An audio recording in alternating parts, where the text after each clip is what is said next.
Now let's go back to the Savior in Genesis. Do you have any observations on systems in the present days? Hmm? Do you have any observations on the system in the present? No, you're not getting me into that. No, you're not. Movie?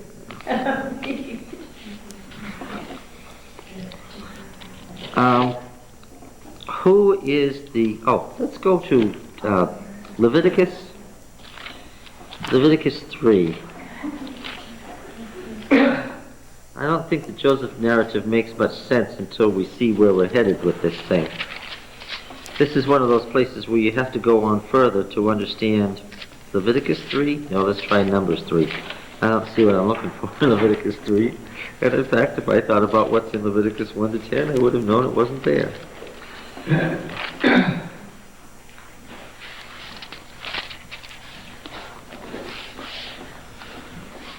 Well, we'll do Numbers 2.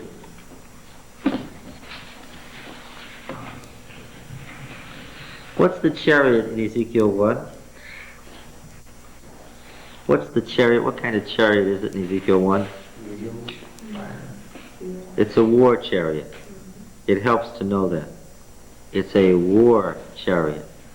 It's a king at the head of an army in a chariot going out to war. Once you know that, all sorts of things in Ezekiel 1 to 3 make sense. Okay? What skill he worked in, that was the lesson.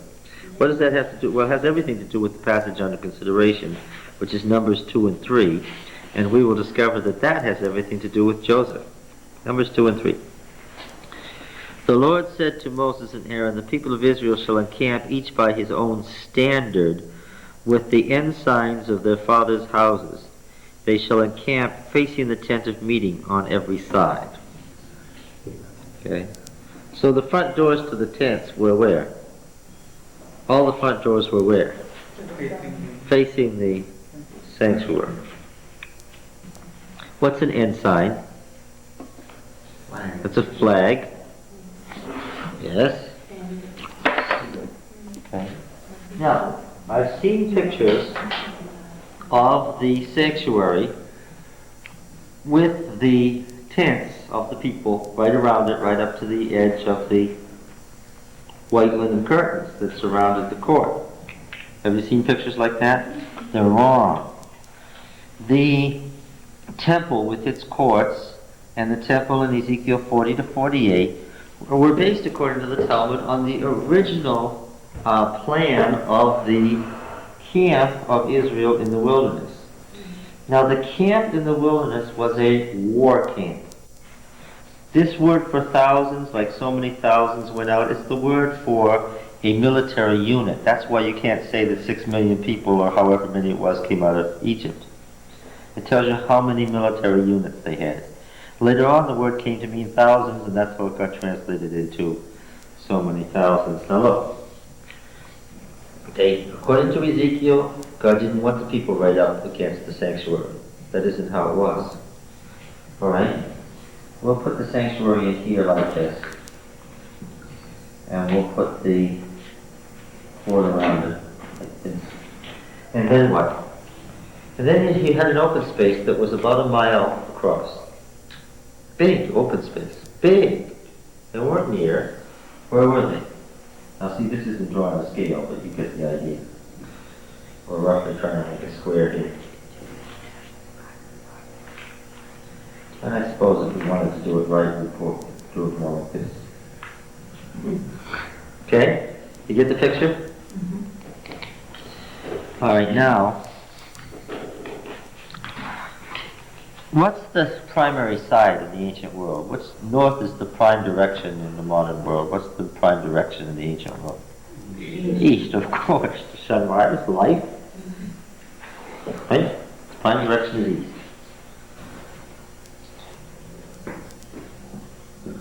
I still made north the prime direction because we face north. This isn't right, but that's all right. Who's on the east? East side toward the sunrise shall be the standard of the camp of Judah by their companies, the leader of the people of Judah being Nahshon the son of Amminadab, his host being 74,600. Those to encamp next to him shall be the tribe of Issachar, the leader of the people of Issachar being Nethanel the son of Zuar, his host numbering 54,400, and the tribe of Zebulun. So, who do we have in the middle? Judah. And who's next? Issachar. Now, what shall I do next, north or south? Wait a minute. If you got east this way, Yeah. you got Judah, right? East, yes. Where should I put you? Should I put Judah? First of all, I'm going to say, okay.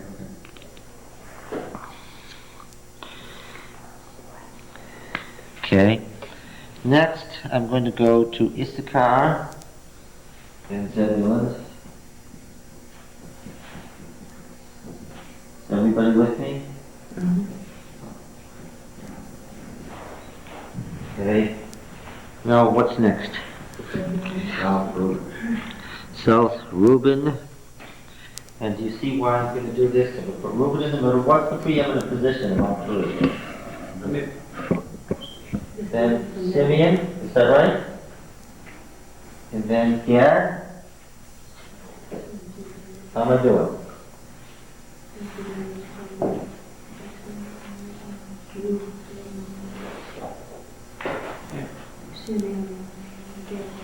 Alright. And ten a meeting in the middle. West, Ephraim, Manasseh, Benjamin.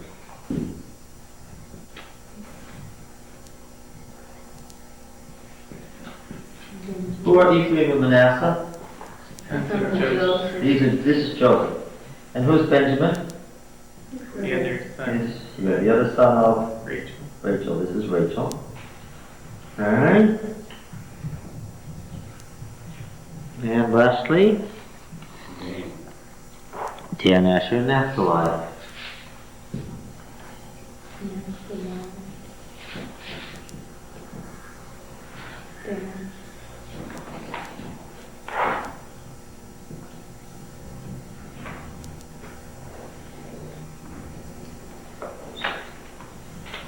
Alright?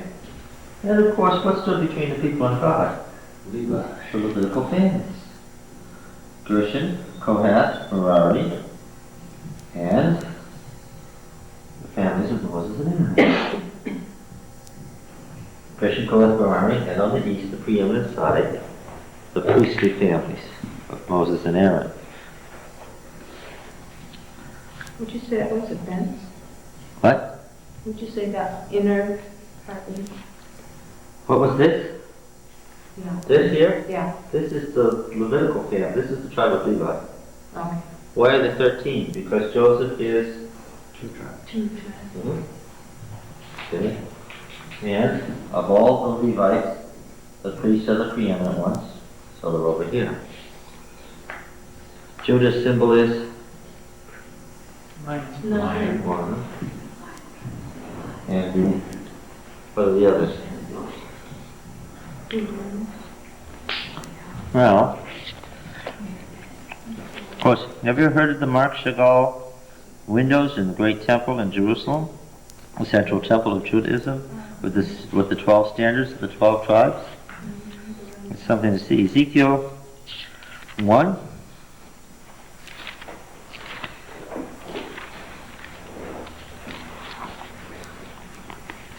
Let's see. Each had the face of a man in front, the face of a lion on the right, the face of an ox at the left, the face of an eagle at the back.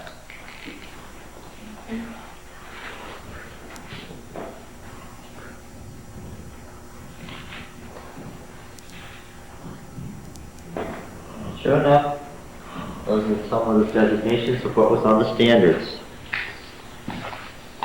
So the four beasts are the four corner tribes, the cardinal tribes, which take preeminence over the other tribes on their side. So the war chariot is God surrounded by his heavenly host. Remember, this is the earthly host, which is an exact reflection of the heavenly host. Okay? Any question about this? Now, is that space there so that the people would have some place to gather around? Yes. of course, this is So that we worship. wouldn't be tripping over each other's tent poles and Well, whatever. you don't want to be in here and worship in your house. Okay. You go in here to worship on the Sabbath in the great national assemblies. And then two, if it's time to bring a sin offering and you've done something wrong, it's a shame. It's called open confession of sin, because what do you do? Yeah, So out here, the animals are kept outside. You get your animal and what? walk on the middle. If you've got this, what does everybody know? Yes, that's open confession of sin. This is the war camp of Israel. This is the earthly host, and then there was the heavenly host, of which those four beasts were symbols. You know, in Daniel 8, you get the host of heaven being trampled by the little horn down to the ground. It doesn't make any distinction between the heavenly and the earthly hosts. Because remember, the ancient mind did not make a distinction between the earthly plane and the heavenly plane. It didn't say that the earthly was a reflection of the heavenly. What did it say? They were the same thing. One endless continuum, okay? You probably said it, but I don't think I heard it. But so the Levitical priesthood would be go-between between the people And God. Yes. In fact, it even says that. I mean, they're showing it there.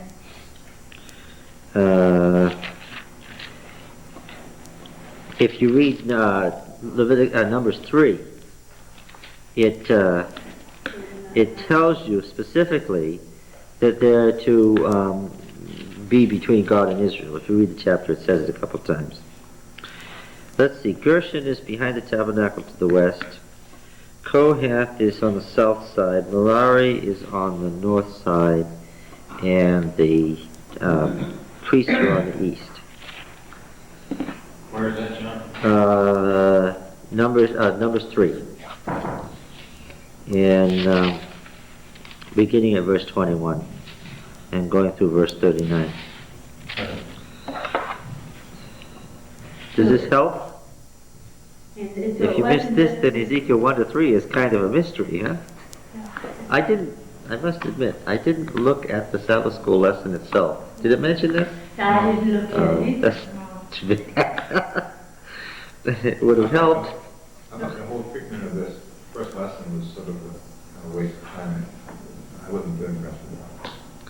That's what I was hoping to Yeah. All right, and of course this then continues into Revelation 4 and 5 with the four beasts and the 24 elders surrounding the heavenly throne, because the heavenly throne there is a takeoff on the war chariot in Ezekiel 1 to 3, which is a mingling of a chariot, a war chariot, and the Ark of the Covenant, and the war camp of Israel. Why? Do prophets ever mingle different traditions and symbols? Oh, by now you are used to the fact that the Hebrew writers do what? They write on multiple levels at once, and what do they expect? They expect that you'll figure it out. Look, Ezekiel is part of this worn down, starved, he's almost dead, broken band of refugees who've been dragged over there as prisoners of war, wondering what happened to God, where is God, and what does he see? Where is God? First of all, since he's in his war chariot, God is what? Is God still in absolute control? Yes. And was he limited to the temple in Jerusalem? No. He's what? He's there in Babylon, running things. This is news to Ezekiel. Who's running the show in Babylon? God is. Yeah. Another point, another nail, right? When the Babylonians were running things, was that the devil running the show instead of God? No, nobody runs the show instead of God. Everything that happens, what? Everything that happens, what? Is always God's sovereign will. You know, it's so interesting because as Adventists, we love to quote, all things work together for the good for those who love the Lord, and yet we don't understand that. And the story of Joseph is an excellent example. Was he in that prison for all those years enjoying himself? No. But was he there in opposition to God's will? No, God put him there. The hours tells you that. Was Israel in Egypt against God's will? Was the devil in control? No. No, you can't ever. You wouldn't, if you misunderstood this, I don't think anybody would make it through the time of trouble with any faith. Because you have to understand that when the time of trouble is going on, what's that? That's God making his final show of why sin can't be left in charge. Right? Because God's never really let sin have its way in the world, and he has to so that he can show what? Now let me show you what would really happen. Right? He's never quite done that before. But if he does that, whose will it be? It'll be God's will. To make a point that can't be made any other way. One thing that God is adamant about in the great controversy is people aren't going to end up believing he's right because he says so. What? Because by their own experience, they know so. Without any doubt. God doesn't have to insist that his law be obeyed at the end of the great controversy. What? There's nobody alive who doesn't want it obeyed. Yes. What? Oh. And I had the nut today in my hand and I forgot to bring it. That's awful. Boy, I knew I was doing something really wrong from the look on his face. Okay. Now, the reason I brought this up is because it spent so much time last week talking about how Judah developed and became a leading tribe, and that very strange story about his daughter-in-law, and he impregnated her, and then that's how Judah became a virile tribe, and she was righteous in the end, and so forth. And it's setting Judah off against what? Against Joseph, because he's telling you the story of how Israel came to be, how it came to be what it is today. That's the story he's telling. Okay? Joseph is the savior, but Judah is the leader, and that's the question is why and how. And remember, the Yahweh thinks the people's decisions, you have to watch out what you decide. Why? Decisions you make may stick with you how long? Forever. Okay, now let's go back to Genesis. It's also how Reuben got to be a thinker, but while he was thinking it over, he wasn't taking action. He wasn't a leader. A man said is not a good thing among these animal signs, because a man is not as powerful as these animal signs. Okay. Chapter 41. After 2 whole years, Pharaoh dreamed a dream. The butler remembered Joseph.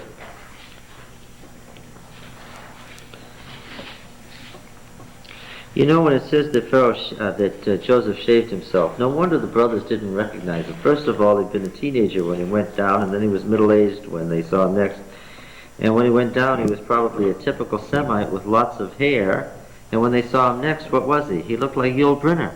And then they painted all this stuff on. Nobody would be recognizable, right? So he had the advantage of a mask while they were open to him.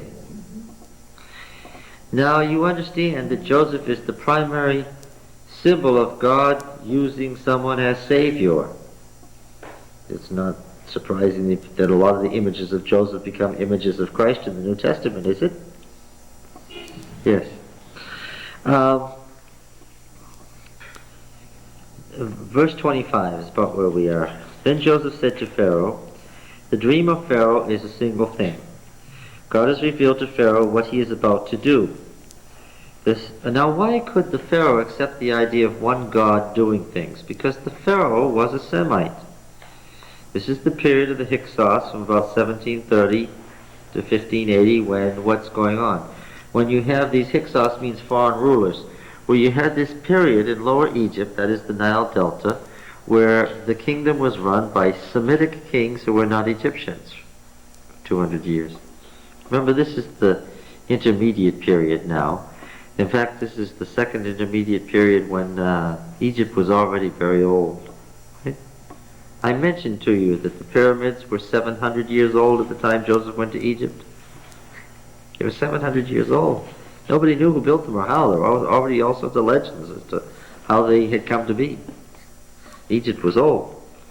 All right, now. All the pyramids have been built? Yeah. The age of pyramid building was the Old Kingdom.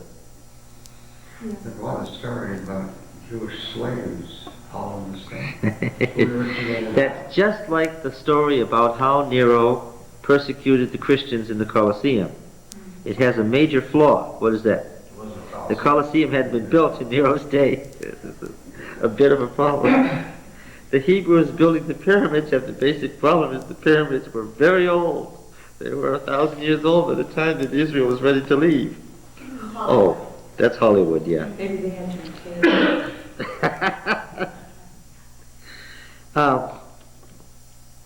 Yes. So you have this Semitic period. Oh, just as a byword, the building of the Great Pyramids near Cairo, the big ones, that bankrupted Egypt. That caused the end of the Old Kingdom. They totally went bankrupt. The first intermediate period of chaos was 200 years long as a result of building those pyramids. And the last one in particular. What? What were they for, those temples? They were funeral temples for the great pharaohs So they're of the 5th and 6th dynasties. Well, they were, but they're not there now. And the last one, the king kept changing his mind, and he kept changing the equations on what he wanted inside. The engineers kept having to redo it, and the thing almost wouldn't stick together because he kept moving the tomb up and down. Of course, he was God, and what can you do when God says to do this and then he says to do that? You just have to do what he says. It's basically a messy system when you get a human being with absolute authority. Now then, this is a much later period when we've got a Semitic pharaoh. The 7 lean and gaunt cows that came up after them are 7 years. Notice the sets of 7 years, right? We've had a number of sets of 7 already. Is that important? We haven't heard anything about the 10 Commandments yet, right? And the 7 empty years blighted by the east wind are also 7 years of famine. It is, as I told Pharaoh, God has shown to Pharaoh what he's about to do. There will come 7 years of great plenty throughout all the land of Egypt, but after them there will arise 7 years of famine, and all the plenty will be forgotten in the land of Egypt. The famine will consume the land, and the plenty be unknown in the land by reason of the famine which will follow, for it will be grievous. And the doubling of Pharaoh's dream means that the thing is fixed by God, and God will shortly bring it to pass, meaning they obviously thought that the gods' minds could be changed by propitiation, and this, working through their concepts, is no, you're not going to change this is the way it's going to be. Of course, the Yahwist is saying that the whole purpose of the 7 years of plenty and 7 years of famine, there's only one purpose, and what is that? God has arranged the whole world to go through this whole trouble, the whole world, so that what? So that Israel will come to Egypt. Right? He's saying that the whole world was put through this trouble just so God could bring Israel to Egypt. He was really building against them being a chosen people. Oh, yes. What the rest of the world do if they didn't have Egypt to get food? Well, but that's what he sent Joseph there for. For the whole world? Yes. That's where all the grain was produced, the major part of the grain anyway. The breadbasket of the Fertile Crescent was Egypt on the western Fertile Crescent. Now therefore let Pharaoh select a man discreet and wise. This is one of those typical Oriental indirections. What's he saying? He's saying, yes. Discreet and wise. And these words, discreet and wise, bring us to the wisdom tradition. And in the wisdom literature of the ancient East, there's a typical kind of tale called the story of the wise courtier. And these stories are as recognizable as any other literary type. The wise courtier goes through all sorts of misery and trouble, and then what happens? And this is the Joseph narrative is a typical one. Then what? Then he turns out to be the elevated top guy. The story of the wise courtier. You see this repeatedly in the book of Daniel, right? The narratives of the wise, they were so popular around courts. They were wisdom literature. If you wanted to know how to be a wise courtier, what would you do? You'd listen to these stories and you'd learn the lessons of wisdom, because the wisdom tradition was how a man acts wisely and appropriately in given situations. All right? So here we have a typical example. He's been unjustly put in prison, and all these bad things have happened to him, but what? But he's bound to end up, because that's the nature of the narrative, he's bound to end up on top. That's the nature of the wise courtier narrative. You can tell once you start off in Daniel what's going to happen. You know that he's not going to be just another official of the king. What's he going to end up? In each of the stories, he's going to end up to be the top official. That's the nature of the wise courtier stories. All right. Let Pharaoh proceed to appoint overseers over the land and take a fifth part of the produce. Not a seventh, you see, a fifth, so they have plenty left over. During the plenteous years, and let them gather all the food of these good years that are coming. Lay up grain under the authority of Pharaoh for food in the cities, and let them keep it. That food shall be reserved for the land against the 7 years of famine, which are to befall the land of Egypt, so that the land may not perish through the famine. This proposal seemed good to Pharaoh and to all his servants, and Pharaoh said to his servants, "Can we find such a man as this, in whom is the Spirit of God?" Spirit of El, okay, so he's got a Semitic concept. So Pharaoh said to Joseph, "Since God has shown you all this," using the divine name as in the Canaanite sense, "there is none so discreet and wise as you are. You shall be over my house, and all my people shall order themselves as you command. Only as regards the throne will I be greater than you." And in fact, as we read on, since the throne is sort of only symbolic at this point, what do we really find out? Even the Pharaoh, is the Pharaoh really in charge? No, what's he doing? He's sort of like everyone else, is being led along by Joseph doing what Joseph's telling him. This is the point. In the end, who's running the world? Joseph is. Yes. "Behold, I have set you over all the land of Egypt." Then Pharaoh took his signet ring from his hand and put it on Joseph's hand, and arrayed him in garments of fine linen, and put a gold chain about his neck. All authentic details. Absolutely the thing from this period. All symbols of the viziers' control over Egypt. They had the neatest way of communicating. The river flows north toward the sea, but the wind blows off the Mediterranean that way. So if you leave the sails down, the boat will go that way. If you put the sail up, it'll go that way. And so they could send out a proclamation and know that within 24 hours, that proclamation had reached the far ends of the kingdom. They had better communication, and it was much more delineated. That's what made Egypt Egypt. This is Egypt right here. You go 2 steps further, and what are you? You're in the desert. Okay. All right. He made him ride in his second chariot, and they cried before him, "Bow the knee." Thus he...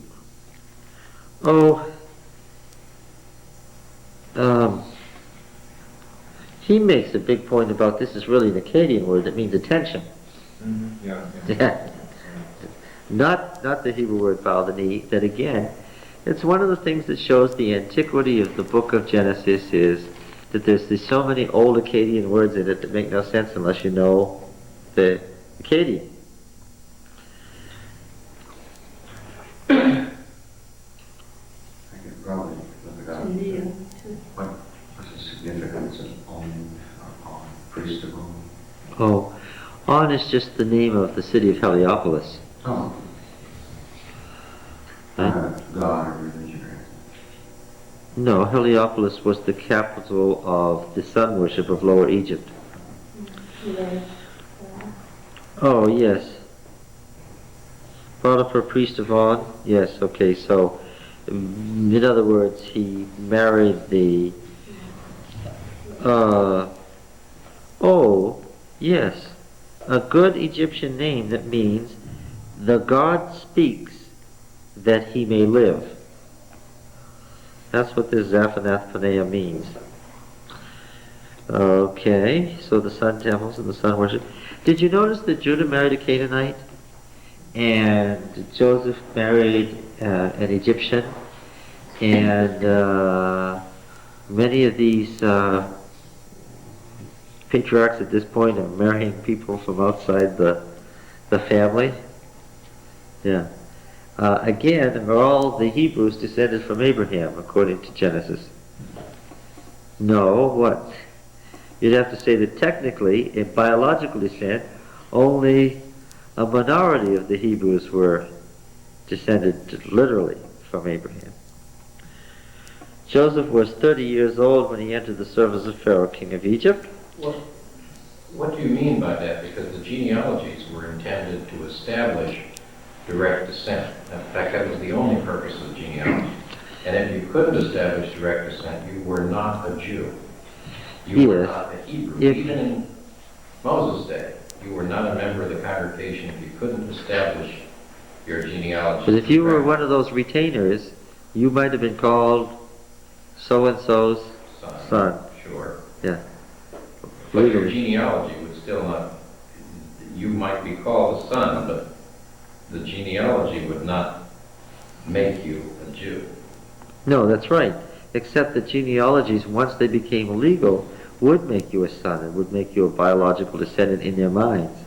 Once you went through that act of becoming the son, that was it. You were part of the family. You see, Ruth didn't remain a Moabitess, nor did, what's her name, Rahab, remain a Canaanite. In due course, what did they become? They were assigned to a family. And that same thing happened with the Gibeonites. You couldn't just be out there. What happened? They were assigned to a family and assigned a genealogy. The evidence is great, although I hate to mention this, the evidence is great that our prophet of David's time, the great prophet of David's time, who was David's guide, remember him? Nathan. Yes. Was the Canaanite priest of Jerusalem. The Canaanite prophet of Jerusalem, who had converted to Judaism and was a prophet. But that technically speaking, he was originally from a Canaanite, or more directly Jebusite family, and later he is given, in Chronicles, a very clear Hebrew genealogy going back to Abraham. Is it Paul in the New Testament that has the same argument about who is a Jew, who becomes, is by faith you were brought into the household of God. Yes. They didn't have much use for adoption, but they did have this legal concept of intermarrying you into a family and making you a genealogical and biological member of the family in their minds. All the Egyptians who came up with. Those were, a lot of those were the mixed multitude who hadn't been, who were just time servers who wanted to get the advantages of being with the Hebrews. During the 7 plenteous years, the earth brought forth abundantly, and he gathered up all the food of the 7 years where there was plenty in the land of Egypt, stored up food in the cities, stored up in every city the food from the fields around it. Joseph stored up grain in great abundance like the sand of the sea until he had ceased to measure it, for it couldn't be measured. Before the year of famine came, Joseph had 2 sons, whom Asenath, the daughter of Potiphar, a priest of On, bore to him. Joseph called the name of the first Manasseh, making to forget, for he said, God has made me forget all the hardship and all my father's house. Boy, was that a lie. The name of the second he called Ephraim, for God has made me fruitful in the land of my affliction. 7 years of plenty that prevailed in the land of Egypt came to an end. The 7 years of famine began to come, as Joseph had said. There was famine in all lands, but in the land of Egypt there was bread. When all the land of Egypt was famished, the people cried to Pharaoh for bread, and Pharaoh said to the Egyptians, go to Joseph. What he says to you, do. Again, what? Is the Pharaoh running things? He's presented as a willing, but what? A willing, but inept man. Yes, so really, the plan has already been outlined for him, but what? He's not administering it.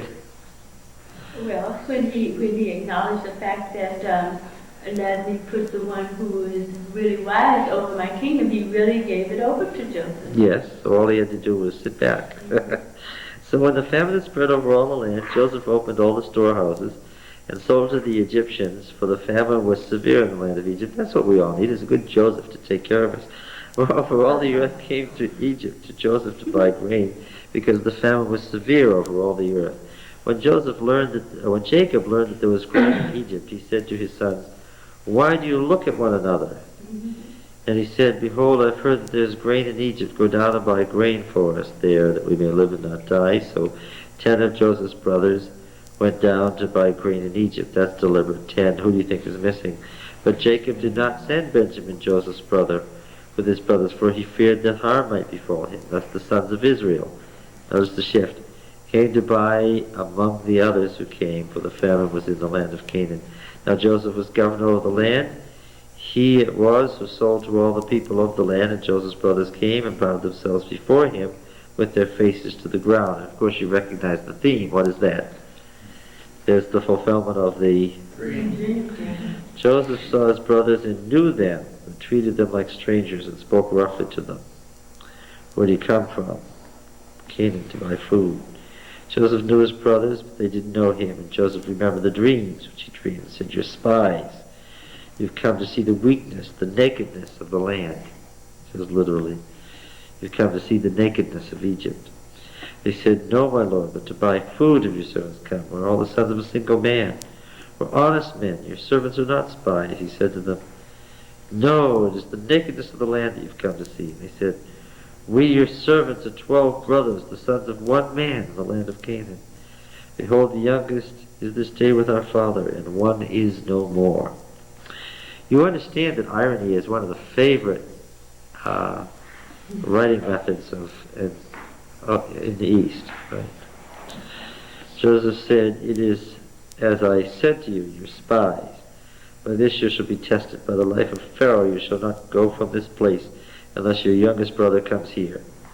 Send one of you.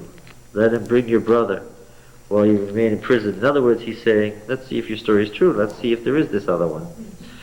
That your words may be tested whether there's truth in you, or else by the life of Pharaoh, surely you're spies.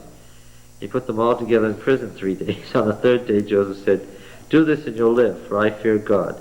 If you're honest men, let one of your brothers remain confined in prison. Let the rest go and carry grain for the famine to your households. Bring your youngest brother to me, so that your words will be verified and you will not die." And they did so. Said to one another, "In truth, we're guilty concerning our brother, in that we saw the distress of his soul when he begged us and we wouldn't listen. Therefore, this distress has come upon us." Now, much time has passed here. Let's think about it now. How old was Joseph when he started in the service of Pharaoh? 30. And then there were 7 good years. That makes him 37. Yeah, and how old was he when he was taken away? 17, 17. How much time has passed? 30 years. 20. Oh, 20. Well, 44, 17. Well, sometime during the 7 years. Sometimes, it's not necessarily the end of the 7 years. Let us say it's halfway through, because it says the famine has become severe. So 7 and 3 is 10. He's now 40. He started out at 17, so 23 years have passed.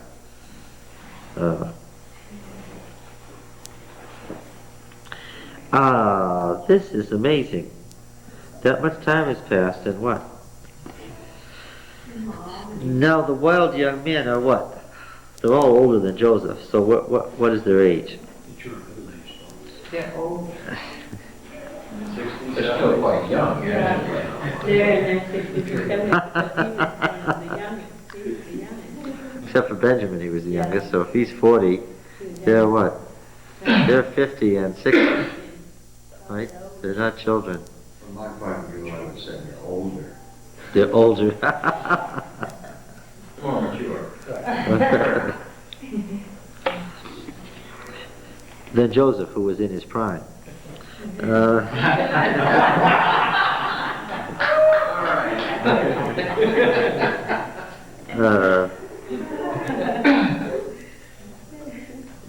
guilt had never left them.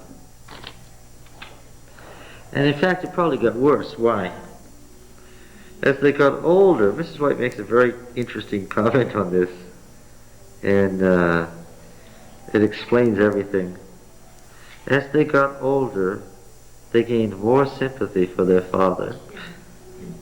Why? Because when you're in your 50s and 60s, what do you have?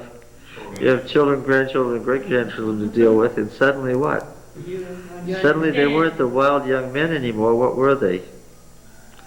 They were trying to control those same traits in their own children and grandchildren and great-grandchildren, and it's not a simple matter. It's one thing to be a teenager, and it's another thing to be the parent of a teenager, right? Those are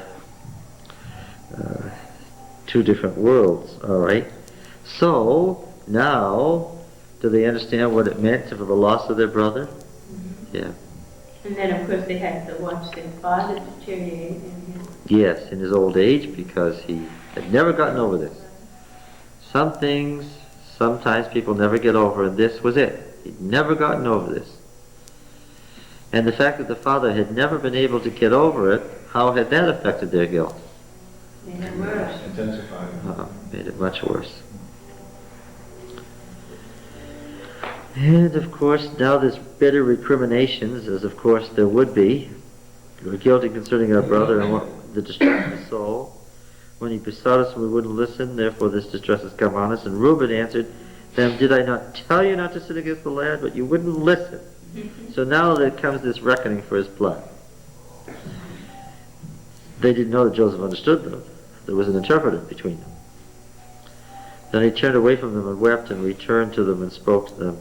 And he took Simeon from them and bound him before their eyes. Who's Simeon? One of the brothers. Second brother. What? Yeah.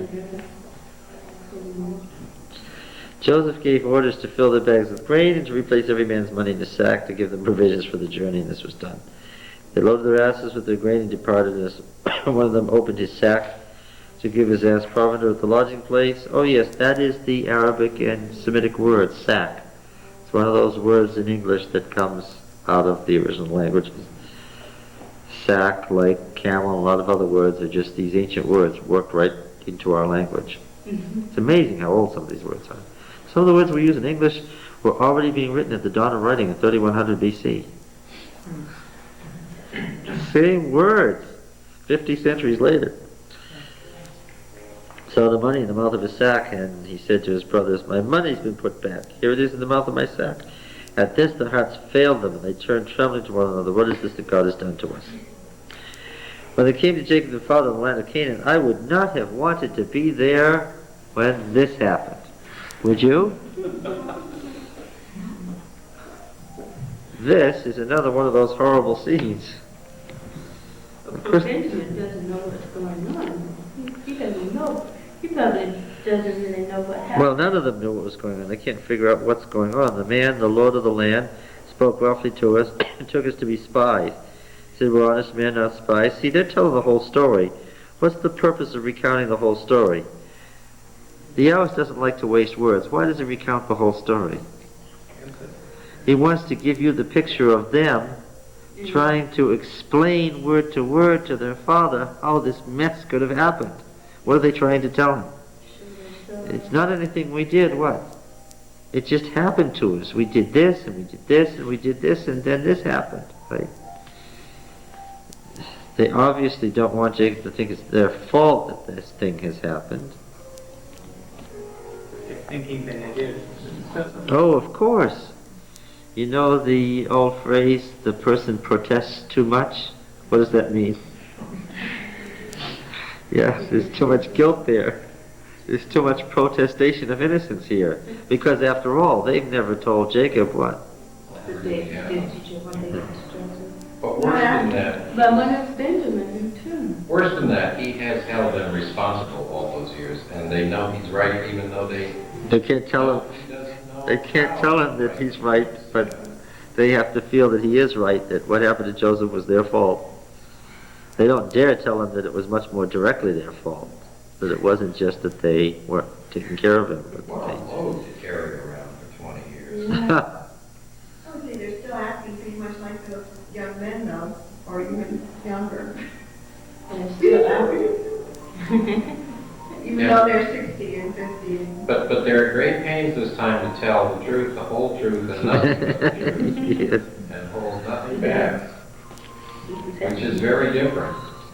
That's true. And Jacob's reaction is not unexpected, is it? You've bereaved me of my children. These 10, oh, he's so blatant about it. He always was, right? He says he has 12 sons, and among these, what? 2 that he cared for and 10 that he put up with. He must have liked Benji though. Well, of course, why? Yeah, he kept The only child left of his favorite wife. Yes. This is Rachel's son. This is all he has is Rachel. Especially since Joseph is dead. Joseph is no more, and Simeon is no more, and now you would take Benjamin. All this has come on me. Then Reuben said to his father, slay my 2 sons if I don't bring him back with you. Put him in my hands, and I will bring him back to you. Why is Reuben so desperate this time to do something? Yes, because he's spent his life realizing that he made a mistake that he couldn't get out of. Is there something more here, though, too? He's the birthright son. He's supposed to be responsible for the whole thing from top to bottom. And if something should happen, Simeon is his, takes his place, is his heir to the birthright, so that if something happens to Simeon, there are those who would say, well, Reuben's just making sure that Yes. there's no Is there a general rule that Jacob would have done better without 4 wives? It all started because Rachel didn't have any children. I thought it started because he married Leah in the first place. Well, they started because he hated Leah Yeah. That's how it's going to be. Well, and wouldn't treat her like his wife. It started because his mother sent him home there in the first place. That's the way yes, It all started because God wanted it that way. yes, well, it all started because We wouldn't have had this good a story without it. yes, okay, so I think it all started because we wanted our own way. you're saying that 35 centuries later this is still a good story? Yes, all right. All right. He said, my son shall not go down with you, for his brother is dead and he only is left. If harm should befall him on the journey that you are to make, you would bring down my gray head with sorrow to Sheol. The famine grew more severe in the land, using the intensive of the verb. When they had eaten the grain which they brought from Egypt, the father said, go again, buy us a little food. Judah said to them, Judah, hey, if you were Simeon, wouldn't you begin to get worried? They didn't come back. Yeah, you're sitting in a dungeon there. Wasn't Simeon the one who hatched it? The plot though to sell Joseph? Why did Joseph have him in prison? Well, exactly. Judah now. Judah's doing the talking again. You'll notice that Judah steps in a number of times and runs things. The man solemnly warned us, saying, you shall not... Oh, by the way, when Reuben said, take my 2 sons if anything happened, what did Jacob do? Did he say, okay, Reuben, I trust you? What did he do? He ignored him entirely. We get these pictures of their character and personality and integrity here. Now Judah's doing some talking. Man solemnly warned us, saying, you shall not see my face unless your brother's with you. If you send our brother with us, we'll go down to buy food, but if not, we will not go down. For the man said to us, you shall not see my face unless your brother's with you. Israel said, why did you treat me so well as to tell the man that you had another brother? So no matter how they try to explain it, he's still holding them responsible. The man questioned us carefully about ourselves and our kindred. Remember, this is a patriarchal system, and no matter how old they are, what? It's not that your father's retired and you're now middle-aged and you can talk to your father a certain way. What? The father's the father, and what?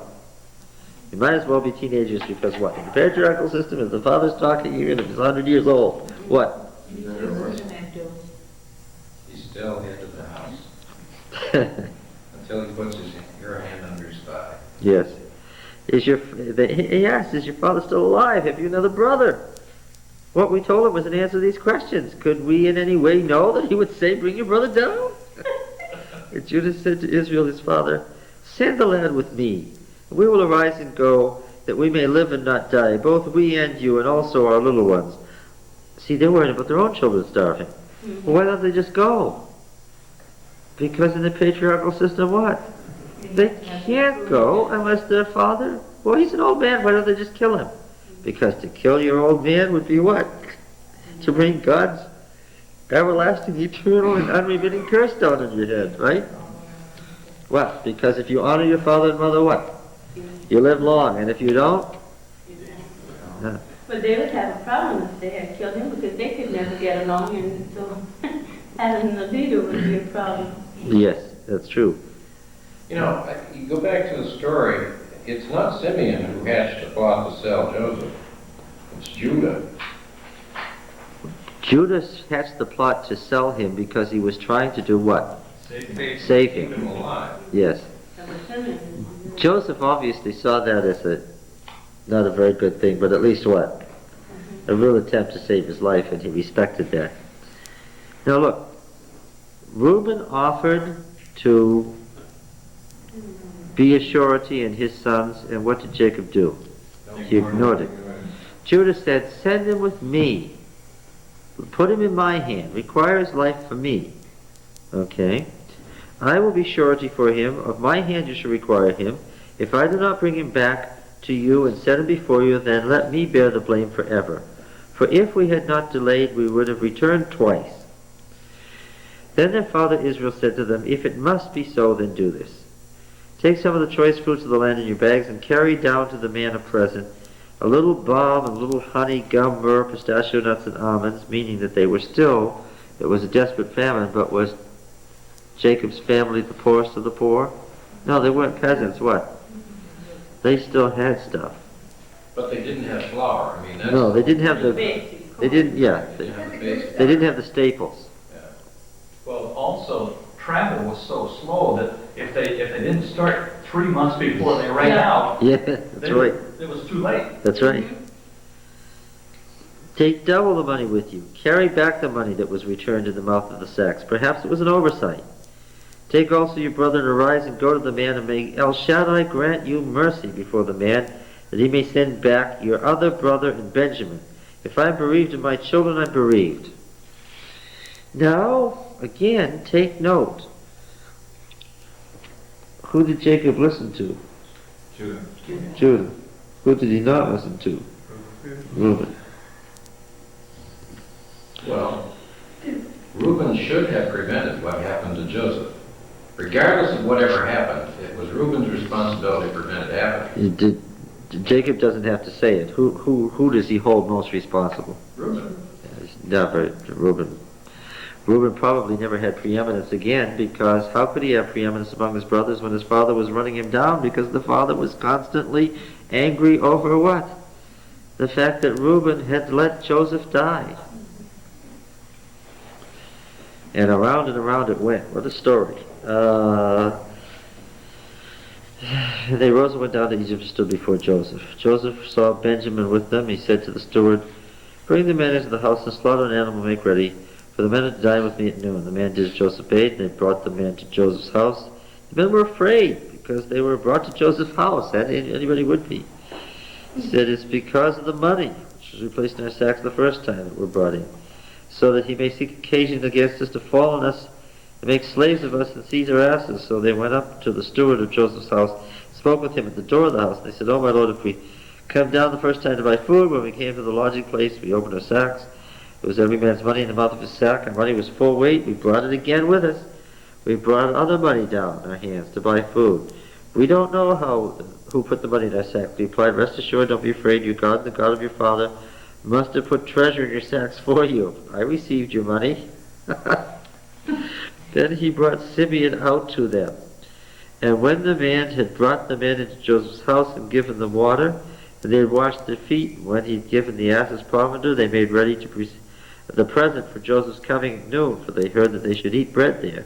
When Joseph came home, they brought into the house to him to present the present which they had with them, and bowed down to him on the ground and inquired. He inquired about their welfare and said, is your father well, the old man of whom you spoke? Is he still alive? Said, your servant, our father, is well, he's still alive. And they bowed their heads and made obeisance. Of course, we're following a theme here.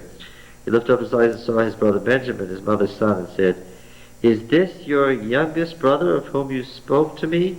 God be gracious to you, my son. Then Joseph made haste, for his heart yearned for his brother, and he sought a place to weep.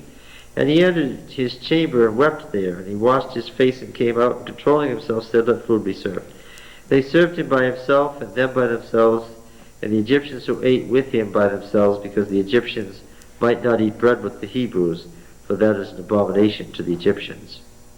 An abomination meaning something forbidden by a religion, as we have it in Leviticus. When something's an abomination, what does that mean? It means something strictly forbidden by a religion. Why is Joseph apart from the others? Because he's part of that Semitic class that rules Egypt. He is not himself an Egyptian. All right. Does that also go back to where he was adopted into, the way the Israelites took other families into them and they became part of the... The Hyksos had actually conquered the weak dynasties of Upper Egypt. And so they had become Egyptian rulers by force of conquest. And were driven out back into the area that the Philistines conquered later.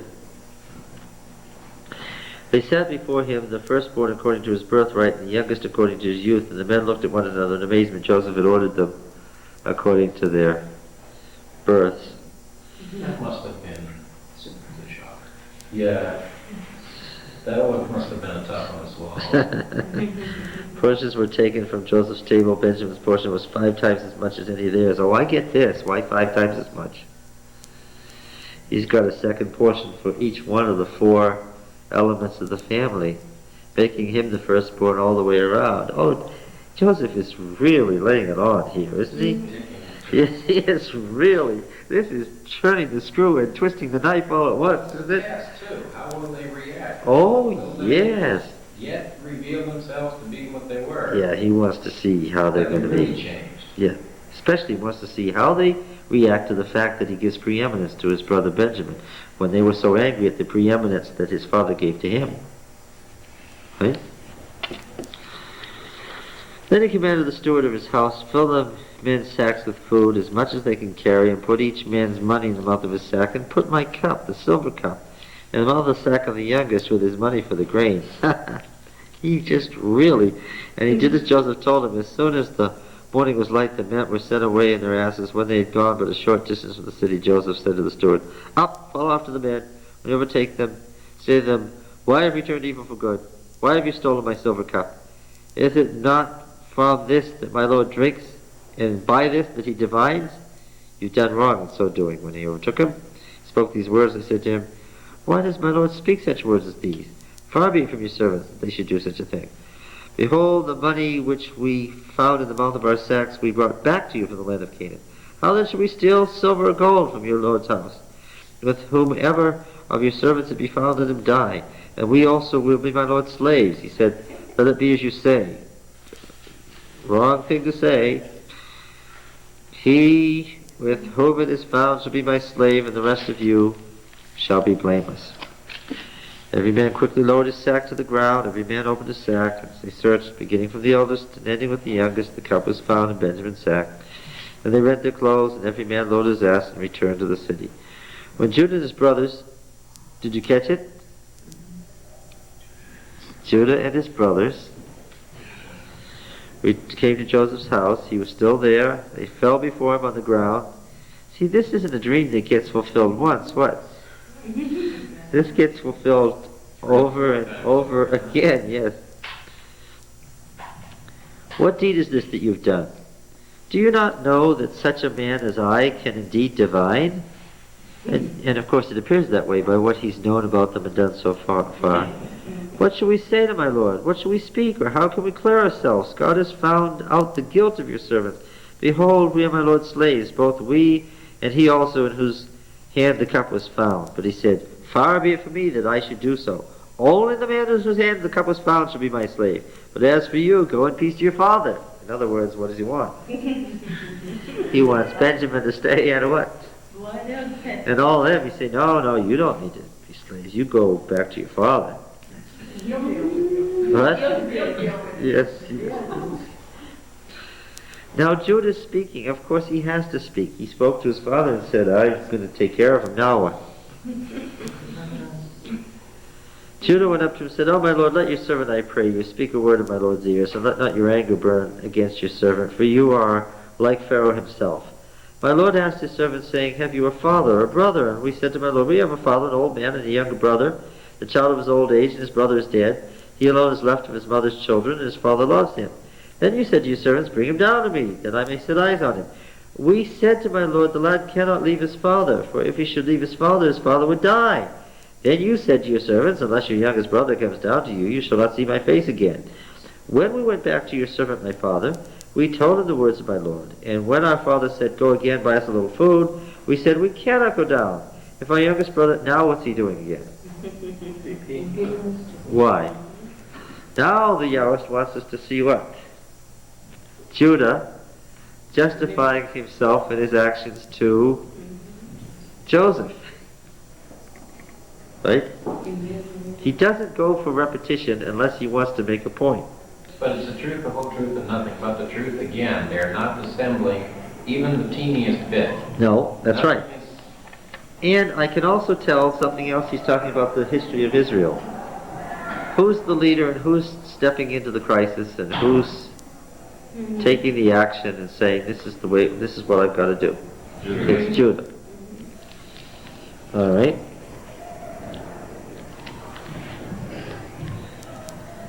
All right, 27. Then your servant's father, my father said to us, "You know that my wife brought me 2 sons, one left to me," and I said, "Surely he has been torn to pieces, I have never seen him since. If you take this one also from me and harm falls him, you will bring down my gray hairs and sorrow to Sheol. Now therefore, when I come to your servant my father, the lad is not with us, then as his life is bound up with the lad's life, when he sees that the lad is not with us, he will die. And your servants will bring down the gray hairs of your servant our father with sorrow to Sheol. For your servant became surety for the lad to my father, saying, If I do not bring him back to you, then I shall bear the blame in the sight of my father all my life. Now therefore let your servant, I pray you, remain instead of the lad as a slave to my lord, and let the lad go back with his brothers. For how can I go back to my father if the lad is not with me? I fear to see the evil that would come upon my father." Well, that's a good speech, isn't it? I like that speech. It's kind of interesting the way they talk about Benjamin, too. They talk about him like he's a little boy. Yes, but he isn't. He's, what? He's over 30. Yes. He's the youngest of them. He's their baby brother, but what? He's not a child. Papa has a family of his own. Oh, he's not only got children, what does he have? He has grandchildren. He's in his 30s. He's got grandchildren. This is not a...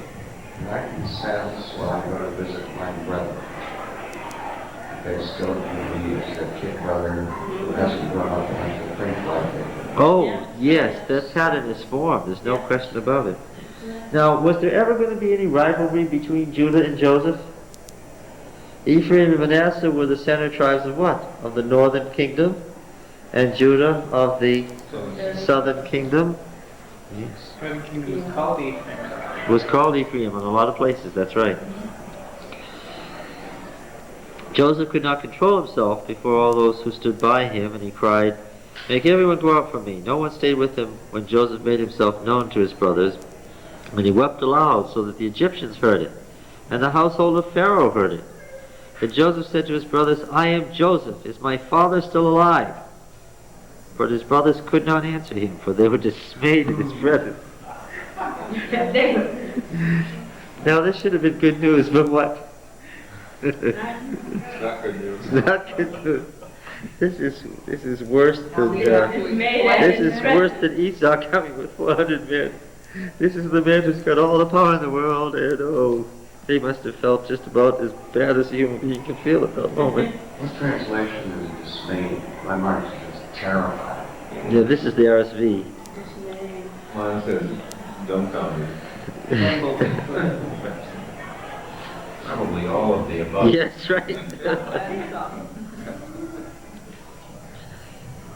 Well, first of all, it would take a while to comprehend it. The incomprehensibility of it would catch you for a long time before you could even get used to the idea. But they must have understood, I mean, the brighter ones must have caught what had been going on That explained why he knew how to put them in order. Yes.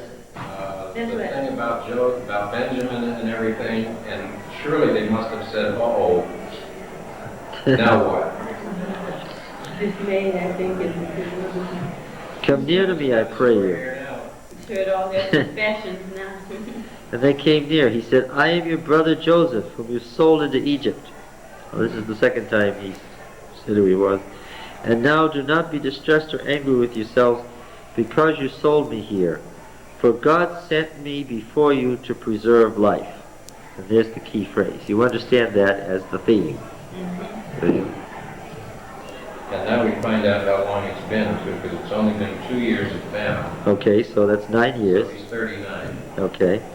The famine has been in these land these 2 years, and there are yet 5 years in which there will be neither plowing nor harvest, which they didn't know. This is news to them. And God sent me before you to preserve for you a remnant on earth, to keep alive for you many survivors. So it was not you who sent me here, but God. There's the clearest statement. Remember, the Yahwist does not like to explain theology. Where do you find his theology? In his stories. You've got to pick up on what the actors say. Was Herod doing God's will when he had Christ crucified? Was Pilate doing God's will when he had Christ crucified? Was Caiaphas doing God's will when he had Christ crucified? What does Mrs. White say? Yes, they were all standing in their lot and place, fulfilling the part in God's will that God had willed for them. Over and over, it says in the Gospels, but for the time was not yet. Yeah. But in the fullness of time. I mean, Yeah. it was definitely, you know, even from the New Testament, that there was a plan, and it wasn't until the bell rang that things would be allowed to happen. Yes. I mean, he stayed out of Jerusalem for the better part of a year deliberately because So he wouldn't be killed too soon. That's Yes. right. And then when he was killed, he walked right into it himself. He went into it. No one made him do it. And each person who was in control, and we're going to see this when we see the Pharaoh of the Exodus, Tutmosis III. There were lots of weak pharaohs and there were lots of strong pharaohs, but God took the mightiest empire builder human history had ever seen, the greatest military genius that human history had ever seen up to that time, and made him the Pharaoh of the Exodus. Why not pick on some weakling like Amenhotep II, who would have said, go away, leave me alone. Oh, no, no. Because there's that controversy. God wanted a defiant one. You got to understand God's absolute control of events. Yeah. You get that in the Old Testament. It gradually comes around. This Western idea of God allowing things gradually falls away if you get immersed in the Old Testament enough. Right? You have a quizzical look on your face. Okay.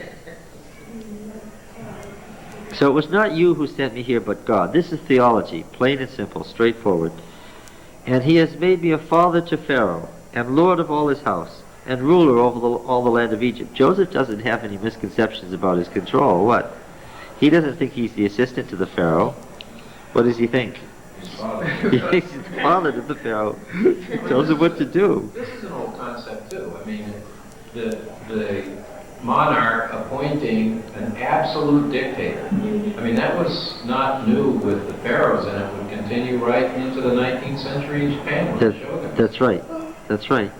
And the monarch was somewhat removed because he was divine, and all the nastiness was really carried out by the premier, whoever that happened to be. And that was often the case in Egypt. We could say even into the 1940s, because this is what happened in Italy. Yeah. Until the king said, well, that's enough of him, and that was it. Yeah. Gone, just like that. Yeah.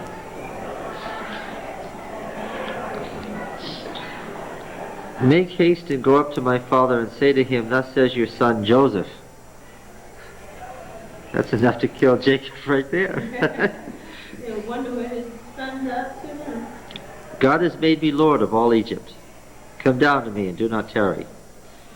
You shall dwell in the land of Goshen. You shall be near me, you and your children and children's children and your flocks, your herds, and all that you have. And there will provide for you, for there are yet 5 years of famine to come, lest you and your household and all that you have come to poverty. They haven't gotten there yet. And now your eyes see, and the eyes of my brother Benjamin see, that it is my mouth that speaks to you. You must tell my father of all my splendor in Egypt, and of all that you have seen. Make haste and bring my father down here. Then he fell on his brother Benjamin's neck and wept, and Benjamin wept upon his neck. And he kissed all his brothers and wept upon them. And after that his brothers talked with him. When the report was heard in Pharaoh's house, Joseph's brothers have come, it pleased Pharaoh and his servants well. And Pharaoh said to Joseph, I suppose that since they all had families and relationships in Egypt, that Joseph, being sort of a mystery character, having nothing, just having come from nowhere, was sort of an oddity to them. And the fact that his family had turned up was they were happy for. I will give you the best of the land of Egypt, and you shall eat the fat of the land. Command them also, do this. Take wagons from the land of Egypt for your little ones and for your wives, and bring your father and come. Give no thought to your goods, for the best of all the land of Egypt is yours. The sons of Israel did so, and Joseph gave them wagons according to the command of Pharaoh, and gave them provisions for the journey. To each and all of them he gave festal garments, but to Benjamin he gave 300 shekels of silver and 5 festal garments. To his father he sent as follows: 10 asses loaded with the good things of Egypt, 10 she-asses loaded with grain, bread, and provisions for his father on the journey. He said to his brothers as they departed, he said to them, do not quarrel on the way. That's even more humiliating than all the other things. A little bit of a shock. Yes, really. From the reaction of Pharaoh, it sounds like Joseph didn't tell Pharaoh exactly how he ended up in Egypt. Otherwise, Pharaoh might have said, well, why don't you kill these guys and do away with them, or something like that. No, I don't think Joseph had talked about his background. Joseph named his children. You remember that? What did he name his oldest son? Something about his... It's chapter 41 and verse 51, and it was a lie. Because he couldn't forget it. Manasseh, what is it? Yeah. Making to forget. God has made me forget all my hardship and all my father's house. Was that true? That was a lie. He was wanting to think that he had gotten it over it, but what? He had gotten over it at all. How could he? Either that or he got over it, but he was just having an awful lot of fun with his brothers. He wasn't over The it. second son, for God has caused me to be fruitful in the land. In the land of my affliction.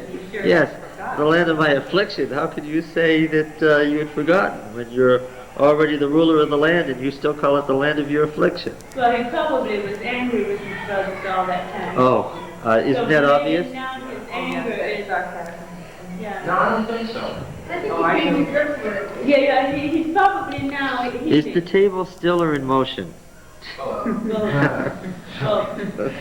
He had gotten past active anger. Oh yeah, he didn't want to spit on anybody or slap him in the face. Depression and all that. He wasn't prepared to forget, but he was prepared to forgive and go on, because if he weren't, surely he would not have gone through this little adventure. Well, I'm asking, are there opposites in his reactions that we've seen here? Sure. Yes, you don't think there are opposites? No. I think there's great relief and love to see them, and also what?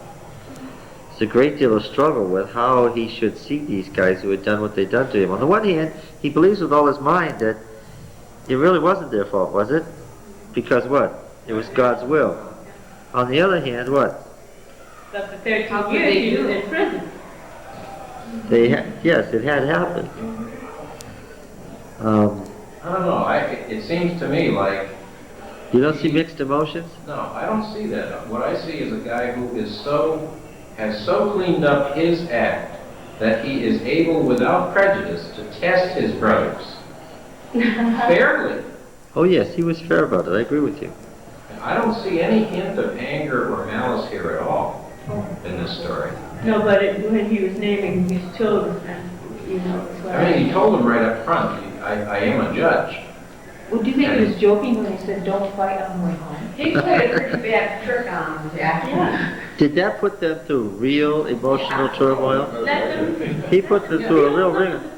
Simeon was in Egypt. His father was desperate about Benjamin going down to Egypt. He could have just said, "Oh, hello, folks, I'm Joseph. How good it is to see you." Yeah, but have his brothers grown as he has in 20-odd years? Yes, okay. I understand that what you're saying is that he had to test them. He had to find out who they were now.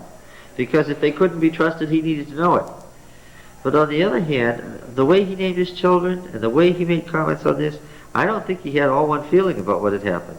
And by the way, since he really believes that this was all God's doing and his brothers merely cooperated, don't we sometimes have mixed emotions about what God is doing? I'm glad to know that he's going to be running the time of trouble. That's good news to me. But on the other hand, the time of trouble is what? It's the time of trouble. It's not just because God's running it doesn't mean I feel all good about that God's doing this. That's right. Don't you feel that you could feel on the one hand great love and respect for God for what he's doing, and on the other hand say, but I wish he could have found some other way to do it? Yeah, I don't understand this. What's going on? And the reason I say that, though, is if you look in 45, when he uncovers himself, he immediately reassures his brothers. He doesn't give them any opportunity to become uncomfortable, except with their immediate reaction, but he follows he says, "I am Joseph," and asks about his father, and then immediately goes on to make them to tell them how he feels. I mean, there's no hesitation. I would expect to see something here. Like, This is the first time that he realized these men were his brothers. He's had quite a big time to be but they don't know it. But he does. And he has to know that when he tells them who he is, that they will be absolutely petrified. Yes. And they deserve it. And they were dismayed. But he doesn't let them stay that way. No. Yes. Well, Not even a little bit. he is a savior image, right? He's a primary savior image in the Bible. He becomes the standard savior image. Remember, what did I tell you? Who is the patriarch in Genesis? Joseph. Now, nobody said Abraham this time. The patriarch. Right? When you really think about it, compare Abraham to this is much more Joseph's. Joseph is a savior image. Okay? And even so, all right, we have much of this in the Gospel of Matthew on which the other synoptics are based, right? So really, this becomes the primary, original example of the Savior, suffering for his people. And but this is even more than his people now. It's out of the whole world. Yes. Oh yes, he's the Savior image of the world. This is the fulfillment of the promise that all nations will be blessed in you. Genesis is from the creation of the world to what? The creation of Israel as a nation. That's what the book is. Right? Are you going to talk in more detail about Matthew as compared with Joseph? The structure of the Joseph narrative in Matthew? Yeah. And of course, there's the naming. Well, I could if we get to Matthew. Bad chance, John.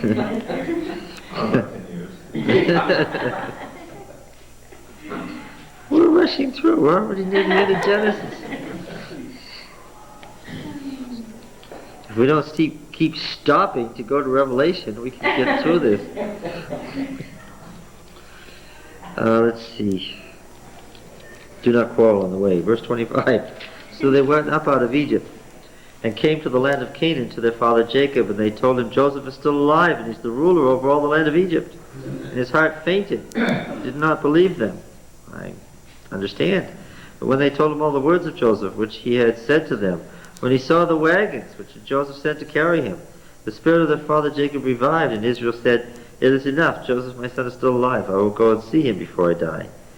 So Israel took his journey with all that he had and came to Beersheba. That's the southern, we know this city, the wells and so forth. He offered sacrifices to God, the God of his father Isaac. And God spoke to Israel in visions. This is El, right? We always have these visions when the El writer is around. And said, Jacob, Jacob, he said, Here am I. He said, I am El, the El of your father, do not be afraid to go down to Egypt, for I will make of you a great nation. I will go down with you to Egypt, and I will also bring you up again, and Joseph's hand shall close your eyes. Then Jacob sent out from Beersheba, and the sons of Israel carried Jacob their father, their little ones and their wives, in the wagons which Pharaoh had sent to carry him. They also took their cattle and their goods which they had gained in the land of Canaan, and came into Egypt, Jacob and all his offspring with him, his sons and his sons' sons with him, his daughters and sons' daughters, all his offspring he brought with him to Egypt. These are the names of the descendants of Israel who came into Egypt, Jacob and his sons. And now we're going to get the relisting of this is a segmented genealogy. Review first What? the difference between the two kinds of genealogy. Well, a linear genealogy would be just one line of one family, the son of so-and-so, the son of so-and-so, the son of so-and-so. The segmented is a tree with the different branches. Each branch is investigated. Yeah. Do you think they told Jacob what actually happened Yes. during this little... I think they had It's to. like When he came mercifully, back from Egypt? I think they had to. sort of mercifully omits that. Yes, I think I so. don't think they had to, because all they told the father, I thought, was that they found the robe with blood on it, but they didn't say anything in there about finding Joseph. Yeah. Do you think that they should have mentioned that we sold him into slavery? You think they told Jacob there? How To be consistent, they must have. how could they avoid it? Yeah. There had to be some explanation of why he was still alive. But you know, they allowed him to assume, though, that Well, he was there. this was a real good news, bad news joke, wasn't it? The good news was Joseph was alive. The bad news was what had his other sons been doing all these 20 years? Right. The whole that was family not life had news been to alive. Jacob, though. Oh, I don't yes. think that was news to Jacob. All right. I think he knew they had told him the truth, but he didn't know what the truth was. All right, 66 persons in all. You know, we talked about Benjamin. Here he's got 10, Benjamin has 10 sons at the time they moved down, so he... 10 children, that's about right. How old did we say he was? About 30? About 30, yeah, 30. That's about right. Maybe you had a few twins in there. He wouldn't No, have needed but to. He was that's married all when he was 13 or That's all 14. Right? Why are you shaking your head? That's what I You did. know, I'd almost have rather have gotten him married off at 13 or 14 and let them worry about family life and stuff, and it would have been less hassle. Right? I don't know. Doesn't seem like it could be any worse sometimes. Probably had that extended family to take care of everything, so. Yes. Can you imagine all those kids running around Getting a headache? Oh, there's no question that it had to have been a madhouse. You think of Jacob coming back from Laban with all the children being little, but think about when the children grew up and had children and children's children. He's talking about the 70 adult males. That's not talking about everybody else in the family and all the retainers and so forth. This was an immense amount of people. But they got used to it and lived with it, right? like always doing a camporee. One 20-year camporee, yes, that's about what it would be like. Always in the tents.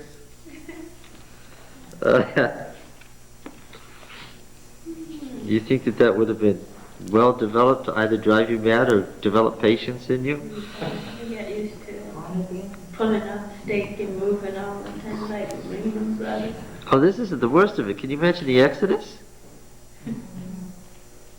No, I don't think that the worst part was to Joseph. I think the worst thing that happened to anybody was to Moses. Yeah. He got away from it all, and he was a wilderness person. He liked being alone. He had his own small family out in the wilderness. He'd been there for 40 years. He liked his way of life, and he was minding his own business. And what did God say? Guess what? You're going back to Egypt, the one place he most didn't want to be, right? And I have a few millions from your favorite people waiting for you.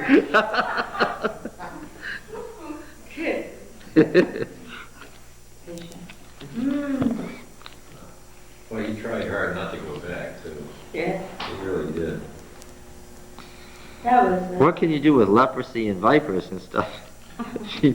There's a real choice. Yeah. yeah. He sent Judah before him.